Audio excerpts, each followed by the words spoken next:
Assalamualaikum warahmatullahi wabarakatuh. Waalaikumsalam warahmatullahi wabarakatuh.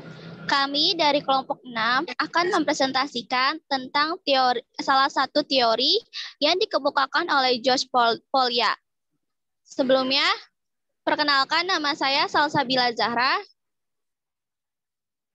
Nama saya Enis Fitria. Nama saya Regina Trikanti Bimo Putri. Nama saya Harnisa Zahra. Nama saya Sarah Septiani Hadi. Selanjutnya, akan ada latar belakang tokoh. Beliau adalah George Polya. Beliau lahir pada tanggal 13 Desember 1887 di Budapest, Hongaria.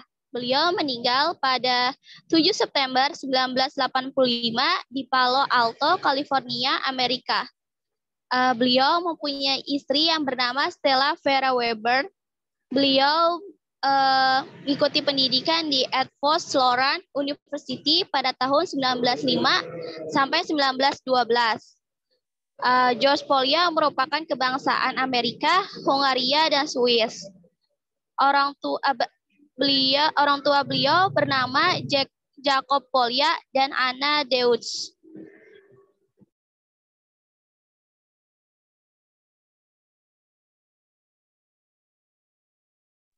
Selanjutnya, ayah dan ibunya bernama Jacob Polya dan Anna berdarah Yahudi yang telah memeluk agama Katolik di Roma. George Polya dibaptis di Gereja Katolik Roma.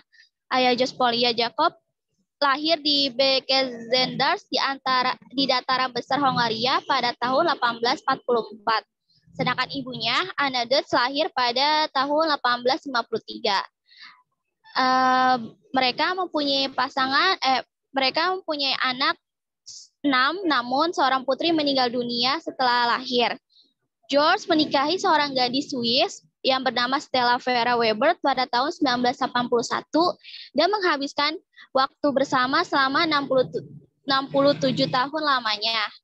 George Polya meninggal pada usia 97 di Palo Alto, California pada tanggal 7 September 1985.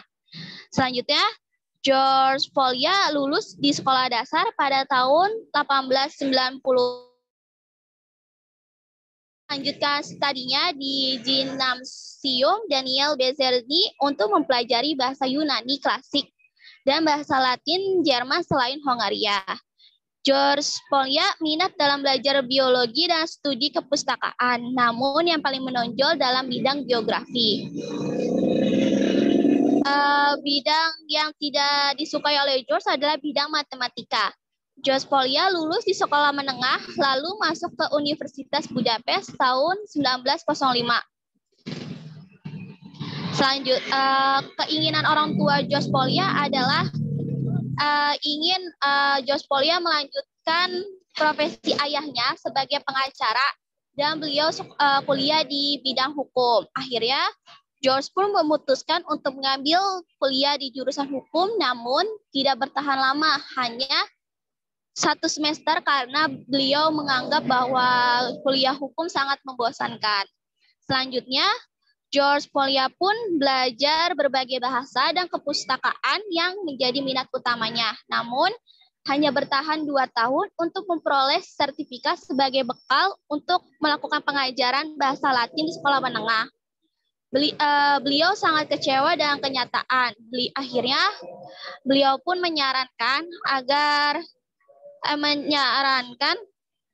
akhirnya beliau memutuskan untuk belajar filsafat. Namun seorang profesor yang bernama Bernard Alexander menyarankan agar George mengambil mata pelajaran fisika dan matematika untuk membantu memahami filsafat. Di Universitas Budapest, beliau belajar fisika dan matematika dibimbing oleh Feyerabend, dan dengan Feyerabend pula George Polya mempunyai karya-karya kolaborasi. Selanjutnya, tahun berikutnya pun George Polya kembali ke Budapest dan dianugerahi gelar doktorat di bidang matematika, terutama dalam teori probabilitas geometri.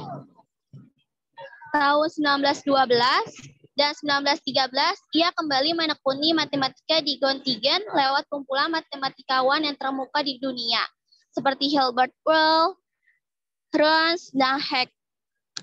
Selanjutnya.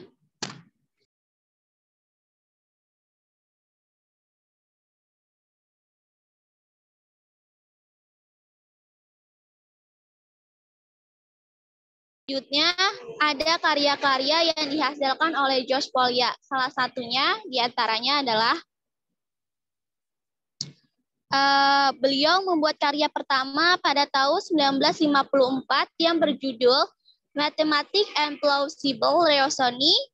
Ada juga Induction and Analogy in pada tahun 1980, The Random Walks of George Polya, Notes in Introductory Combinatorics pada tahun 1979.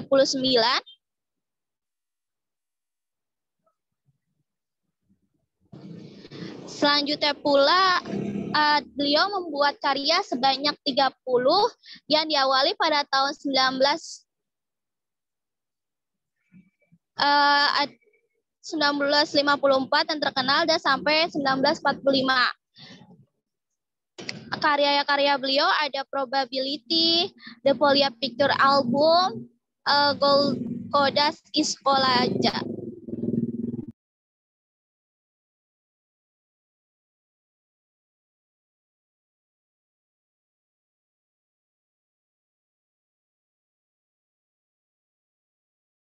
Selanjutnya, George Polya sering disebut sebagai bapak problem solving karena salah satu materi beliau tentang problem solving.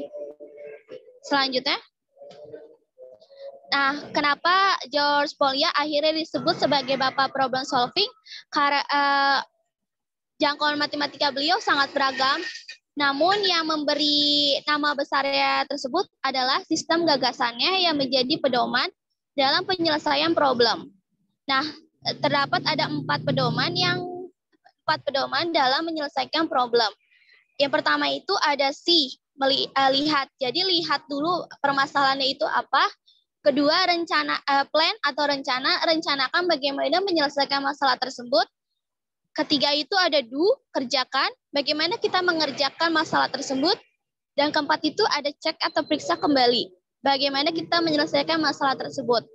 Untuk keempat poin ini akan dijelaskan lebih lanjut di dalam landasan teori. Selanjutnya akan dijelaskan oleh Enis Fitria. Ya, terima kasih Zahra untuk waktunya. Nah, selanjutnya itu ada landasan teori yang dimiliki oleh George Polya ini, yaitu landasan teori problem solving, yaitu bapak yang terkenal sebagai suatu bapak pemecah masalah gitu istilah dalam landasan teorinya. Next. Nah, sebelumnya apa sih itu masalah? What is the problem gitu? Nah, masalah itu secara garis besar gitu, masalah itu merupakan pernyataan tentang keadaan yang belum sesuai sama apa yang kita harapkan gitu. Contohnya, kalau kita mengharapkan misalnya hari ini kita istirahat tidur, terus besok pagi kita bangun jam 6:50. Sedangkan kita masuk kampus jam 7. Nah, itu sudah merupakan masalah buat kita. Kenapa? Karena kita bangun nggak sesuai sama apa yang kita harapkan gitu. Padahal kita harusnya bangun 2 jam sebelum kita berangkat ke kampus gitu, supaya bisa siap-siap, supaya bisa sarapan, segala makan waktu untuk perjalanan juga gitu. Tapi ternyata kita malah bangun jam 6:50. Dan itu benar-benar di luar harapan kita, itu menjadi masalah. Jadi segala sesuatu yang di luar harapan kita, bukan di luar harapan kita tapi tidak sesuai sama harapan kita, itu dinamakan masalah. Nah, jadi bisa dikatakan kalau masalah itu digambarkan dengan suatu keadaan yang bersumber dari berbagai hubungan antara beberapa faktor, satu faktor maupun 2 faktor atau maupun lebih, yang menghasilkan situasi yang membingungkan. Jadi masalah itu menimbulkan situasi yang membingungkan, membuat kita berpikir, membuat kita heran, bingung gitu. Itu dinamakan masalah. Nah, secara umum, pemecahan masalah itu sendiri sangat penting dalam kehidupan matematika. Kenapa? Karena dalam penyelesaian matematika, siswa itu dilatih untuk menggunakan kemampuan yang dia miliki,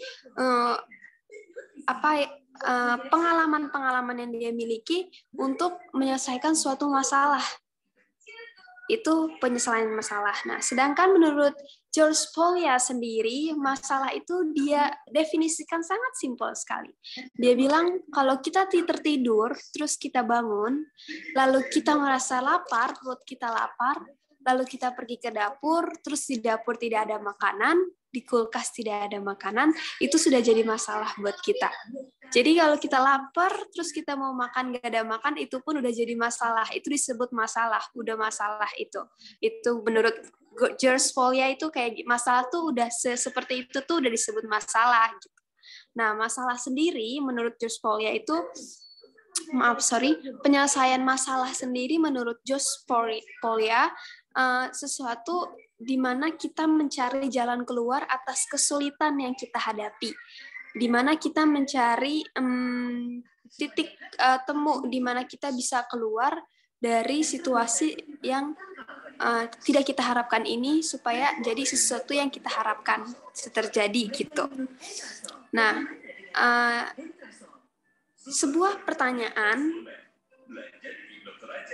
jika tidak memiliki jawaban juga disebut masalah. Jadi selain masalah itu tidak sesuai harapan, selain masalah membingungkan, selain masalah itu membuat kita sulit, ternyata kalau kita ditanya tapi nggak punya jawaban, ternyata itu pun udah disebut masalah gitu. Makanya kenapa disebut ada istilah soal matematika gitu. Berarti kenapa? Karena dalam soal matematika itu ada pertanyaan yang bisa ada tingkatannya ya, dari rendah, sedang sampai ke sulit gitu.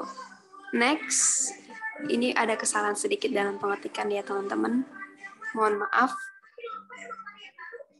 Nah, berikut ini akan dijelaskan oleh teman saya Regina. Kepada Regina, saya silakan.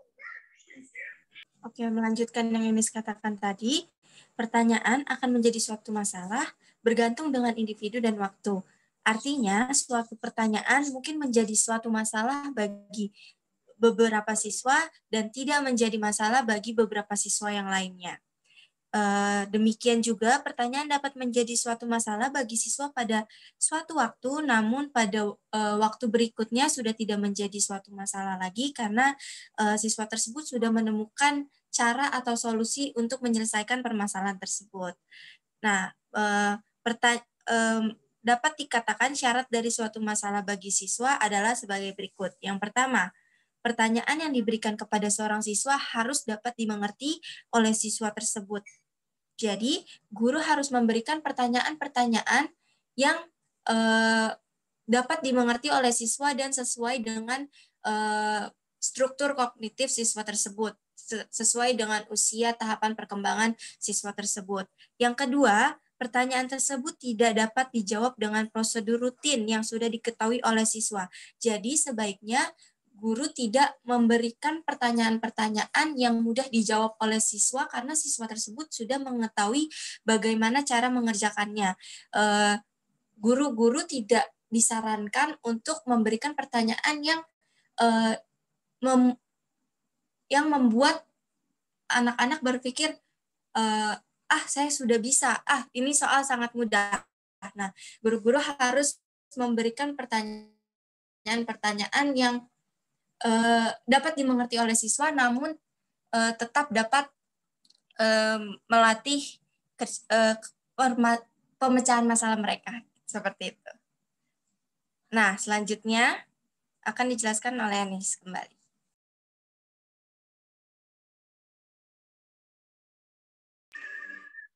Oke, nah seperti saya mau kasih contoh sedikit ya dari apa yang telah Regina katakan tadi bahwa suatu pertanyaan itu menjadi suatu masalah jika berhubungan sama waktu. Nah, waktu misalnya waktu ini tuh berhubungan juga dengan kemampuan kognitif seseorang, teman-teman. Jadi setiap harinya pasti manusia itu makhluk bertumbuh ya, makhluk berkembang. Otomatis setiap pengetahuan yang ada dalam otaknya pun semakin hari semakin berkembang. Nah, kenapa dibilang masalah ini dibilang bisa menjadi masalah bagi seseorang, bisa menjadi tidak masalah jadi seseorang? Contohnya, jika pada kelas SMA kemarin kita punya permasalahan matematika tentang persamaan geometri gitu, menyelesaikan suatu masalah tentang persamaan geometri. Nah, menurut kita waktu itu pas kita lagi belajar geometri di kelas 3, kita merasa sulit gitu karena kita baru bertemu dengan soal geometri tersebut gitu. Nah, setelah kita melewati beberapa waktu, beberapa hari berlalu sampai kita menduduki tingkat pendidikan lebih tinggi, pengetahuan kita pun semakin bertambah, kita semakin mengerti, semakin mudah. Oh, ternyata cara penyelesaiannya seperti ini, ternyata mudah ya gitu. Pasti teman-teman semua pernah ngerasain kayak soal yang dulu-dulu kita kerjakan susah, ternyata mudah ya gitu. Itu sering berjalannya waktu. Next. Nah, Polia ini tadi sebagai bapak problem solving ya, dia punya kriteria. Next, kriterianya itu ada 4. Gimana cara menyelesaikan suatu masalah, khususnya masalah matematika. Next.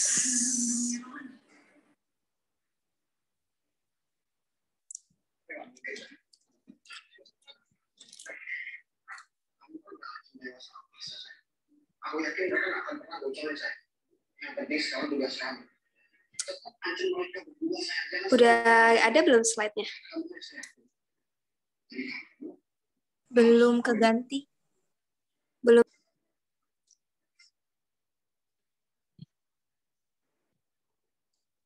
Oke, kita lanjut. Boleh yang lagi mungkin?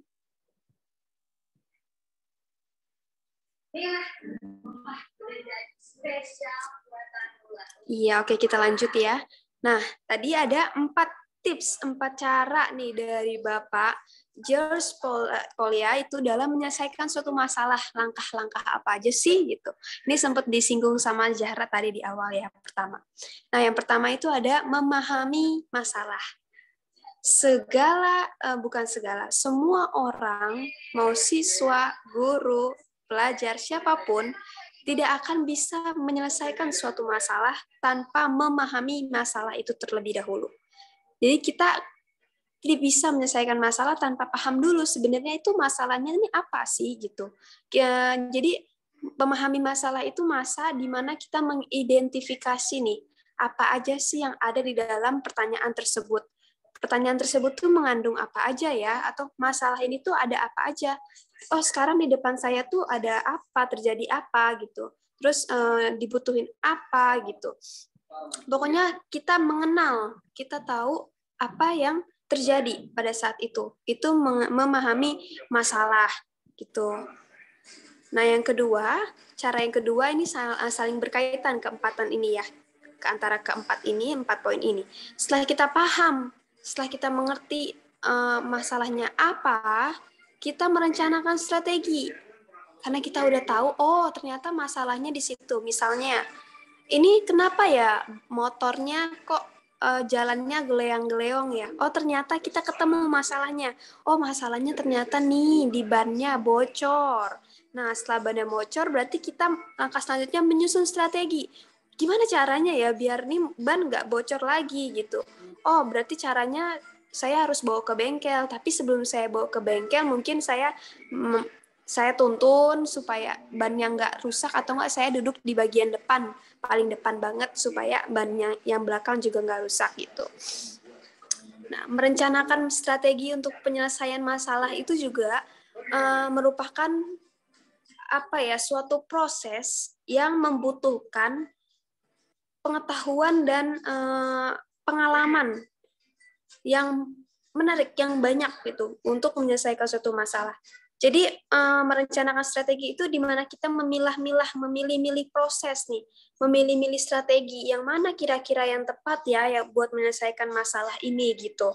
Nah, semakin siswa nih anak memiliki banyak pengalaman gitu, di mana dia punya banyak experience dia, berarti semakin kreatif cara yang dia gunakan untuk menyelesaikan masalah tersebut. Semakin kreatif, semakin unik cara yang ia pilih untuk menyelesaikan suatu masalah tersebut gitu, suatu masalah. Nah, dalam merencanakan strategi penyelesaian masalah juga, di sini terdapat proses pengumpulan informasi. Setelah mereka mengetahui, mencari-cari cara-cara apa yang mereka punya, yang mereka memiliki pengalaman mereka juga mencari informasi apa yang belum mereka pernah dapatkan, supaya ditambah, di-mix antara apa yang mereka punya dengan informasi yang baru mereka dapatkan. Nah, itu akan menjadikan strategi yang luar biasa dalam menyusun strategi. Dalam strategi juga terdapat pola. Nah, polanya ini bisa anak gunakan, bisa tidak pola yang sudah ia gunakan selanjutnya. Next, dilanjutkan oleh Regina. Oke, pada langkah atau fase yang ketiga ini adalah penyelesaian masalah, di mana fase ketiga ini adalah fase lanjutan dari fase kedua, yaitu merencanakan. Pada fase kedua, kita hanya memikirkan strategi-strategi apa yang dapat kita lakukan untuk menyelesaikan suatu masalah.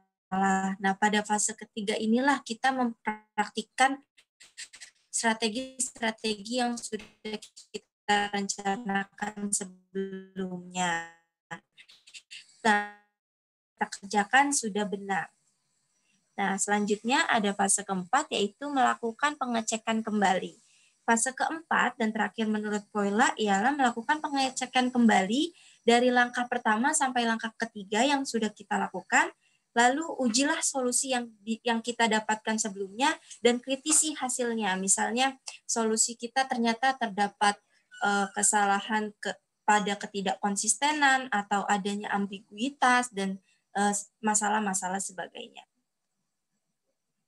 Nah, tentu saja tingkat kesulitan soal pemecahan masalah harus disesuaikan dengan tingkat kemampuan anak itu sendiri.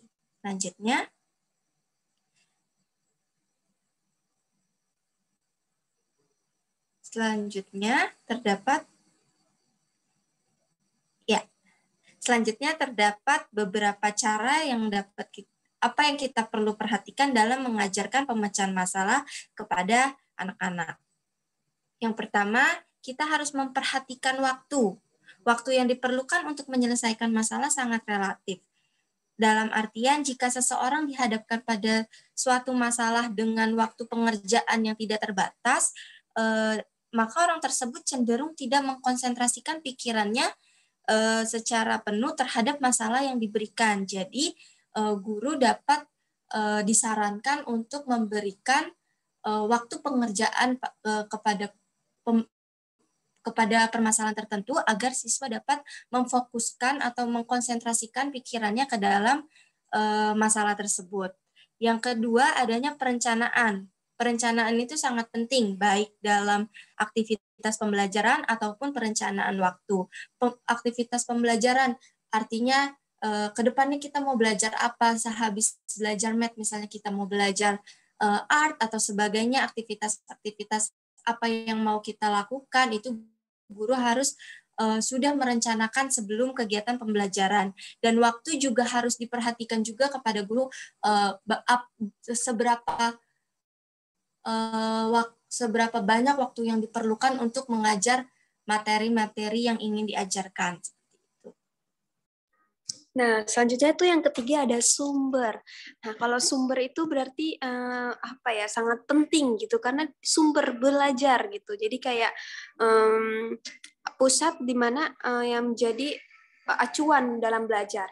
Nah, secara garis besar sumber itu berasal dari buku-buku matematika gitu, bisa banyak buku-buku yang membantu anak belajar. Cuman yang kita ketahui anak usia dini itu sumber belajarnya itu banyak gitu. Bisa lingkungan sekitarnya, bisa orang-orang di sekitarnya gitu. Bahkan diri sendirinya pun bisa menjadi sumber belajar bagi si anak tersebut gitu.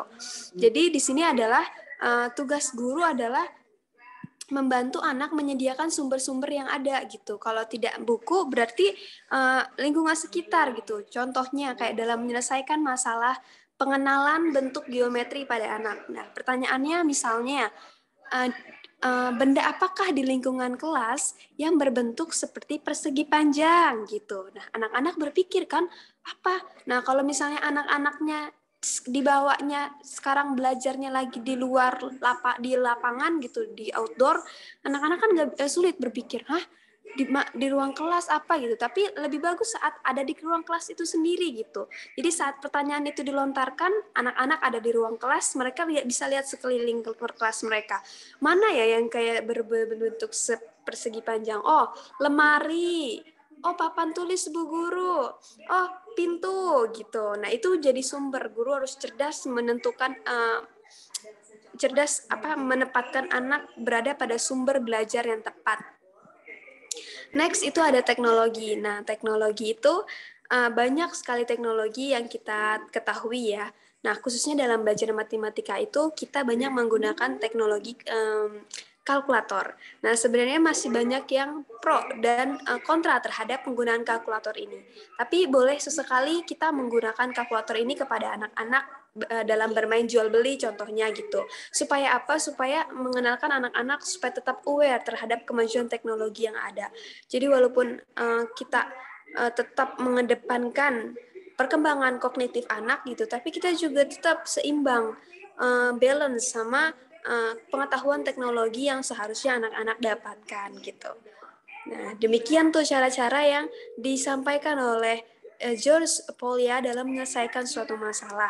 Nah, berikut ini ada beberapa contoh yang akan dijelaskan oleh teman-teman saya, yaitu Sarah. Kepada Sarah, saya persilakan.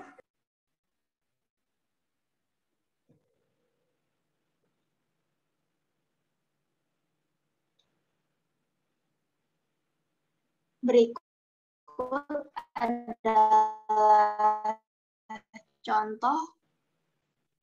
adalah contoh yang pertama, yaitu ada soal cerita. Soal cerita merupakan masalah yang harus diselesaikan dalam bentuk cerita. Pemecahan masalah dalam soal cerita sendiri sudah biasa ditemui pada pembelajaran matematika yang disajikan dalam bentuk cerita pendek. Soal cerita termasuk kategori uraian sehingga peserta didik harus dapat mengorganisasi sendiri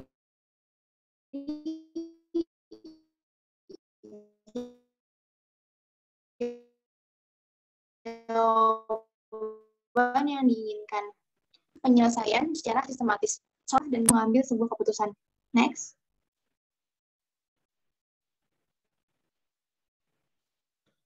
Berikut adalah contoh soal cerita.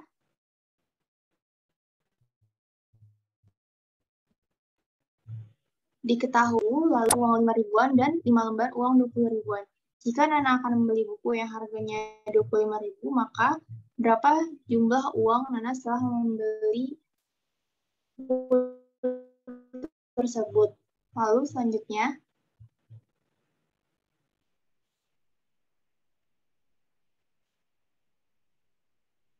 berikut adalah langkah-langkah pemecahan masalah.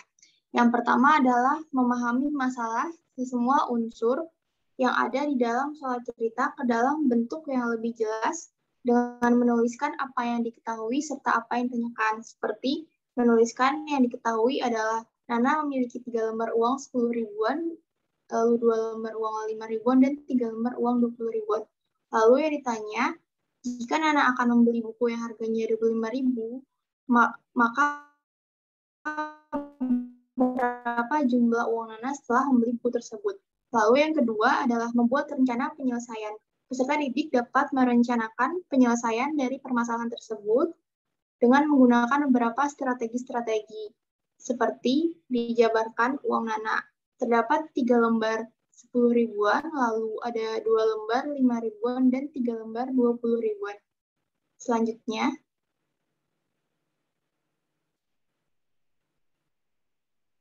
yang ketiga adalah pelaksanaan rencana penyelesaian. Dari rencana yang telah disusun sebelumnya dapat dilaksanakan sesuai dengan urutan operasi hitung yang akan digunakan. Seperti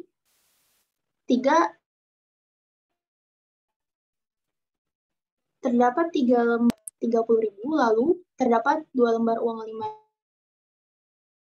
5.000-an, maka terdapat uang 20.000-an, maka terdapat dijumlah uang 100.000. Karena telah dipakai untuk membeli buku seharga 25.000, maka uang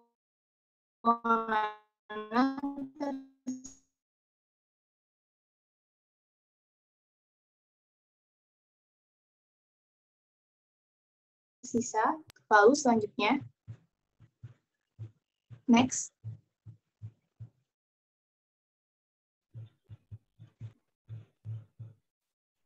Lalu yang keempat adalah memeriksa kembali.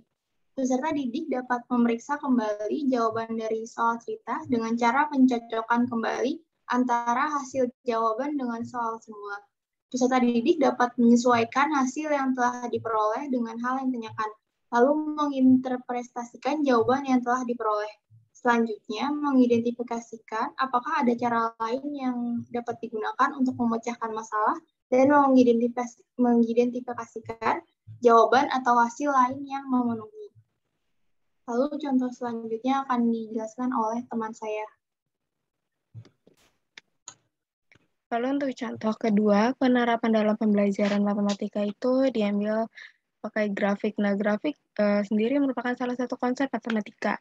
Nah, membuat sebuah grafik sendiri merupakan salah satu cara untuk menampilkan sebuah data maupun informasi yang telah diperoleh sebelumnya. Nah, peserta didik ini akan membuat sebuah grafik menggunakan potongan-potongan balok. Nah, pengajar atau guru menyiapkan balok dengan 4 warna yang berbeda dan jumlah yang berbeda pada tiap warnanya. Nah, anak akan diajak untuk melakukan pengumpulan data terlebih dahulu dengan cara mengelompokkan dan mengurutkan balok tersebut berdasarkan warna juga jumlah sebelum akhirnya dibuat menjadi sebuah grafik.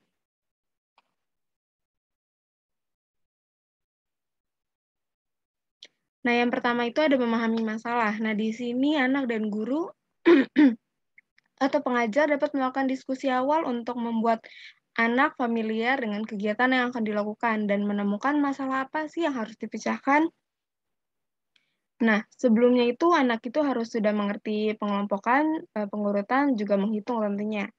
Nah, dengan diskusi awal masalah ini, kita tuh akan cari tahu nih sama anak tentang apa sih yang pertama tuh yang diketahui setelah kita melihat apa yang disajikan oleh guru. Nah, yang disajikan oleh guru itu kan tadi ada satu kotak balok dengan 4 warna yang berbeda, berisi kumpulan-kumpulan balok. Nah, setelah kita sudah tahu nih masalahnya apa, terus apa yang mau kita buat, nah kita baru melakukan perencanaan penyelesaian masalah. Nah, pada tahap ini tuh anak akan mencari cara untuk menyelesaikan masalah yang ada dan mencari tahu apa yang persoalan yang sama atau yang berhubungan nih. Nah, kalau dikutip dari bukunya, itu ada yang namanya related problem atau masalah atau persoalan yang sama. Dikutip itu salah satu kutipannya itu adalah start the work with the question, do you know a related problem? Jadi kita nih cari tahu dulu nih. Pertama kan setelah sudah memahami masalah, kita tanya nih sama anak, kira-kira kita pernah nggak sih ngerjain persoalan yang sama atau yang mirip nih dengan untuk masalah pengumpulan data untuk membuat grafik. Nah, terus kan pertama kita harus memastikan nih anak sudah mengerti pengelompokan juga pengurutan. Nah, di sini kita ajak anak nih, teman-teman sebelumnya, anak-anak sebelumnya kita sudah pernah belum ya mengerjakan pekerjaan yang sama atau yang sudah mirip. Nah dari pengetahuan juga pengalaman-pengalaman anak ini, nanti anak dapat menyusun rancangan-rancangan untuk menyelesaikan masalah. Nah, lalu yang ketiga ini ada melaksanakan penyelesaian masalah atau bagian eksekusinya nih.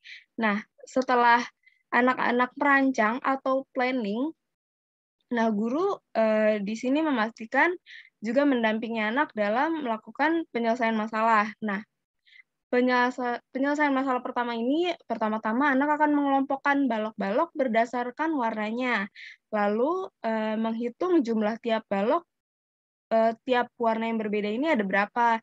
Balok warna merah itu ada 5, balok warna biru itu ada 4, balok warna hijau itu ada 7, dan balok warna kuning itu ada 8. Nah, setelah anak menghitung jumlah balok tiap warna ini, anak akan mengurutkan balok tersebut berdasarkan jumlahnya. Jadi anak akan menghitung nih, balok berwarna biru itu ada 4, nah balok warna merah itu ada 5, balok warna hijau itu ada 7, dan balok warna kuning itu ada 8. Nah, setelah anak sudah menghitung, lalu anak akan mengurutkan berdasarkan jumlahnya dari yang terkecil hingga yang terbesar. Nah, lalu anak yang terakhir akan menyusun menjadi sebuah grafik. Nah, setelah itu anak akan memeriksa kembali hasil. Nah, pada langkah ini, ajak anak atau peserta didik untuk memeriksa kebenaran dan dari hasil akhir pengerjaan grafik tersebut. Apakah hasilnya sudah tepat atau belum? Nah, dalam pemeriksaan kembali ini, anak bisa diajak untuk menghitung kembali untuk memastikan urutannya ini sudah benar belum ya, dari yang terkecil sampai yang terbesar, atau jumlah tiap baloknya ini sudah benar belum ya, sudah tepat belum ya, gitu. Nah, seperti itu. Nah, dari kegiatan ini tuh sebenarnya yang ditekankan oleh guru itu, guru sendiri juga harus peka terhadap proses pembelajarannya. Jadi bukan cuma dari hasil akhir pengerjaan anaknya itu sendiri. Nah, kalau begitu, sekian presentasi dari kelompok kami. Kurang lebihnya mohon maaf. Wassalamualaikum warahmatullahi wabarakatuh. Terima kasih semuanya.